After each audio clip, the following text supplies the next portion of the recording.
In the heart of the Igbo village of Umuofia, nestled between lush green hills and a shimmering river, there lived a young girl named Chinyere.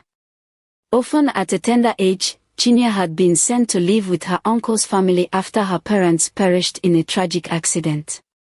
Her new home was a modest compound, surrounded by a high, clay wall, its entrance marked by a weathered wooden door that creaked ominously whenever it opened.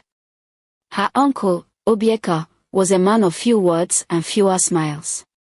His family, while ostensibly welcoming, had an icy edge that cut deeper than any blade. Chinyere was subjected to the harshest treatment imaginable, her days marked by unending chores and nights filled with the cold glare of her cousins, who viewed her presence as a burden rather than a blessing. Her room was a small, dark corner of the compound, devoid of warmth or light, save for the fleeting rays that slipped through a tiny window. The family's disregard for her was almost ceremonial. Her meals consisted of the scraps left after the family had dined, and her chores, fetching water from the river, tending to the chickens, and scrubbing pots, were unrelenting. In the evenings, she would sit alone by the fire, where the warmth of the flames did little to chase away the chill of loneliness that clung to her. Despite her circumstances, Chinyere possessed an indomitable spirit. Her solace came from the ancient stories her grandmother used to tell her, tales of gods and heroes that she would recite in her head as she walked.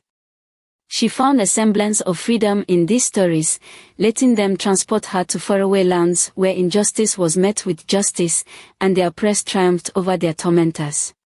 One fateful day, the village elders announced that a grand festival would be held to honor the gods. The festival, known as the Ofola, was a time of celebration and reverence, where people came together to honor their ancestors and seek their blessings. It was during this festival that Chinyere saw a glimmer of hope. She had heard that the goddess of the river, Idemalai, was known to favor the pure-hearted and the wronged, and she prayed fervently to her for deliverance. As the festival commenced, the village was abuzz with preparations and joyous celebrations. Chinyere watched from the sidelines, her heart heavy with longing. Her uncle's family, in their eagerness to partake in the festivities, left her behind, and it was then that she made a daring decision. Stepping out of the shadows, she approached the river where Idemalai was said to dwell. With trembling hands, she offered a simple prayer, her voice barely a whisper against the roar of the river. She pleaded for justice and a change in her fate. As she finished her prayer, she felt an inexplicable calm wash over her. Later that night, as the festival reached its zenith, a dramatic turn of events unfolded.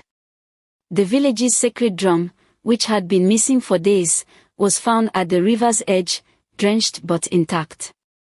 The elders, astonished by this miracle, interpreted it as a sign from Idemalai herself. They decreed that whoever had been wronged was to be restored to their rightful place. The next morning, Chinyere was summoned to the village square. The elders, having heard her story and witnessed the miracle, declared that she would be given a new home and a position of honor within the community. Her uncle's family, exposed for their mistreatment, was reprimanded, and Chinyere's life began anew. Her spirit, resilient and unwavering, had bridged the gap between suffering and salvation, proving that even in the darkest corners of despair, hope and justice could prevail.